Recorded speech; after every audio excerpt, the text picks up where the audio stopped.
அனைவருக்கும் வணக்கம். திமுகவுல வந்து ஒரு விக்கெட் காலியாக போகுது. யாருன்னு பார்த்தீங்கன்னா, கே.என்.நேரு. இப்போ அவன் மேல பார்த்தீங்கன்னா, எஃப்ஐஆர் போட்டிருக்காங்க. பலமுறை பார்த்தீங்கன்னா, இடி ஆஃபீஸ்ல வந்து நம்ம கவர்மெண்ட் கிட்ட கேட்டிருந்தாங்க. இந்த மாதிரி எஃப்ஐஆர் போடுங்க, உங்க மேல எஃப்ஐஆர் போடுங்கன்னு. ஸோ, இப்போ அதன் மூலம் நடவடிக்கை எடுத்திருக்காங்க. ஃபர்ஸ்ட்டு எஃப்ஐஆர் போட்டிருக்காங்க. எதனால பார்த்தீங்கன்னா, நகராட்சி துறையில காலி பணியிடங்கள் நிரப்புவதற்காண்டி ஏகப்பட்ட பணம் லஞ்சம் வாங்கியிருக்காங்க.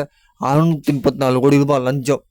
ஸோ, இதனால எஃப்ஐஆர் போட்டாங்க. எஃப்ஐஆர் போட்டது யாருன்னு பார்த்தீங்கன்னா, அருண் ஐபிஎஸ். எதிர்பார்க்கல. ஆனால் நிறைய பேர் பார்த்தீங்கன்னா தளபதி விஜய் விமர்சனம் பண்ணாங்க. எதுக்காண்டி அருண் ஐபிஎஸ்க்கு பதவி கொடுத்தீங்க, இவர் எதுக்கு சேர்த்துக்கிட்டீங்க அப்படிங்கிற ஏகப்பட்ட குற்றச்சாட்டு வச்சாங்க. இவர் ஒழுங்காகவே சரி பணி செய்ய மாட்டார், திமுகவுக்கு ஆதரவாக தான் இருப்பார் அப்படின்னு நிறைய பேர் விமர்சனம் பண்ணாங்க. ஆனால் உண்மையிலே நம்ம தமிழக முதல்வர் செலக்ட் பண்ணது சரியானது தான். ஏன்னா ஆளை வச்சு உன் கதையை முடிக்கிற மாதிரி நம்ம அதை வந்து செயலில் காட்டியிருக்காரு. அதுக்கு இதுதான் அர்த்தம்.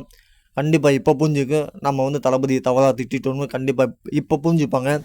ஸோ கண்டிப்பாக ஒவ்வொரு ஆளாக இப்போ மாட்டுவாங்க. திமுகவில் வந்து நிறைய பேர் மாட்டுவாங்க.